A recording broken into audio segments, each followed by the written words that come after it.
श्री सद्गुरुनाथ महाराज की जय. जय श्रीराम. मी त्यांना नमस्कार केला. वेदविद्येच्या अभ्यासकाचे दर्शन झाले. आनंद झाला. एडविन अर्नॉल्ड या इंग्रज संस्कृत पंडिताचे ते अनुयायी आहेत. Edwin Arnold. माझ्या चेहऱ्यावर प्रसन्न चिन्ह होते. डॉक्टर घोष उमगले. त्यांनी दत्त यांना संकेत केला. संस्कृतीचे ते गाढे पंडित. पुण्याला डेक्कन कॉलेजचे प्रिन्सिपल होते. हिंदू भूमीबद्दल त्यांना परमप्रेम होते. त्यांच्या भगवद्गीतेच्या इंग्रजी अनुवादाचे गांधी अरविंदसारखे पुरुष मोहित झाले होते. ते उत्कृष्ट कवी पण होते. भारताच्या संदर्भातील त्यांची एखादी कविता, एकच का तशा अनेक कविता आहेत. लागोलाग त्यांनी डायरी काढली. भारताचा किनारा सोडताना ते लिहितात, भारता, तुझे संस्कृतीचे दिव्य ज्ञान मी इंग्लंडकरता लिहिले.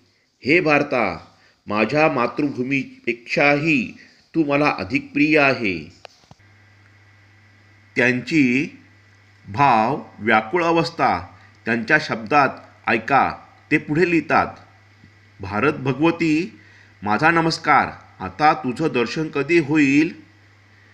तुझे हे लकाकते किनारे, तुझ्या प्रकाशाने सुशांत झालेले लोक मला पुन्हा केव्हा दिसतील? अरबी समुद्रापासून जाताना आमचा राष्ट्रध्वज पाठीमागे फडकत होता. पाण्याचे लोट मागे मागे उसळत होते. माझे चित्त त्या हरित श्यामल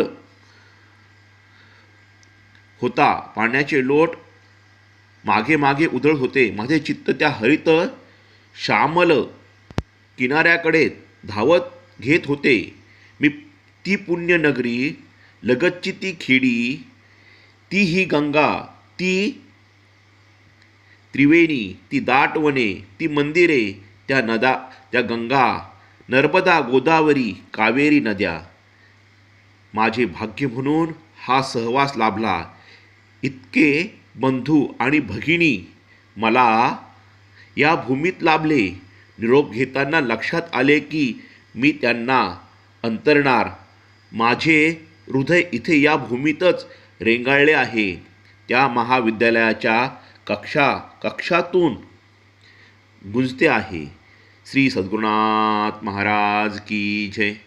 जय श्रीराम.